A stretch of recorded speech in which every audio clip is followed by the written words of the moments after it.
Welcome back to the show. He is a two-time Mars Series champion, a three-time late model champion at Lake Erie Speedway.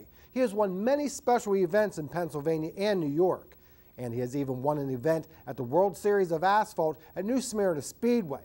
Once a dominant force on the pavement, Will Thomas is now finding success in the dirt late model world.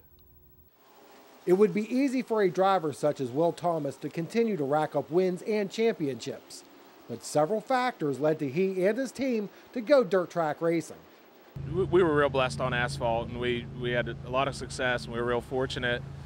I wasn't overly thrilled with the direction that the asphalt late models were going. There was kind of a lack of rule enforcement, people not really getting together. I still love the asphalt late models, but I think everybody kind of needs to get unified on a common set of rules and have a good tech enforcement, and they're working towards that now. But you know, last year when I made the move, it was really out of hand. With many options to consider, Will Thomas Motorsports chose the Fast Track Late Model Series. I really like the Fast Track deal. The motor stuff, they really police it well. They run the whole series real well. It's a real professional deal. They don't put up with any nonsense when it comes to tech, and they have great rule enforcement. You know, there's a spec tire, keeps a lot of the money down compared to the open late models, and the motors, they police the motors real well. You know, we were fortunate. We won the Fast Track Tour race last night at Expo, Trumbull County Fairgrounds, with a motor that came right from the dealership. It was never rebuilt, never anything. So it says a lot about the series and the integrity they have. Although he runs some of the Fast Track Northeast touring events, it was an opportunity for Will to race closer to home on a regular basis. Sharon Speedway is 5 minutes from my house, and I kind of grew up there. My dad always had cars that ran there, and I grew up there going there as a kid.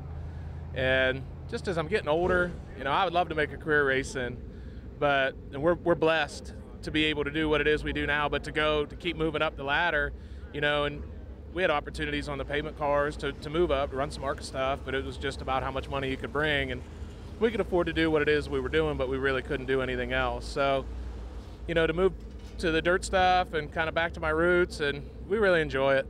With no prior experience racing on the dirt, Will has obviously had to make some adjustments and seeks advice from others.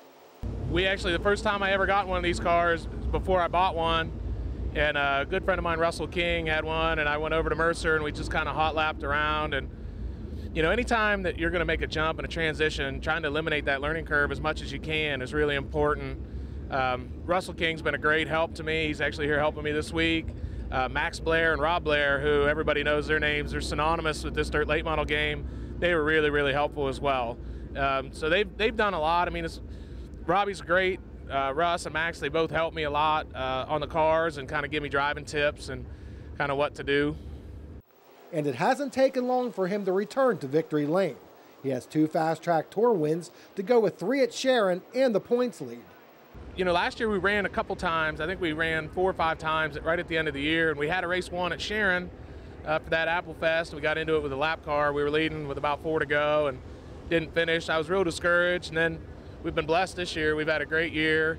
Although he has the backing from longtime sponsor Colonial Metal Products, Will realizes it will take more funding to move up the racing ladder.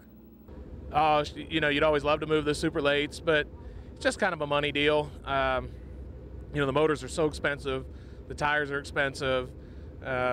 We like what we're doing now. If I had the opportunity to drive somebody's stuff, I'd do it, but everybody would too. I'm sure every guy in the pits here tonight would do it. So you never know, but right now there's nothing in the cards for it. But if somebody wants to help us with it, we'd sure be glad to do it. It's not surprising that Will and his team have quickly become front runners in their new endeavor. We wish them all the best.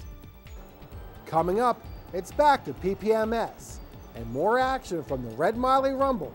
Stay with us.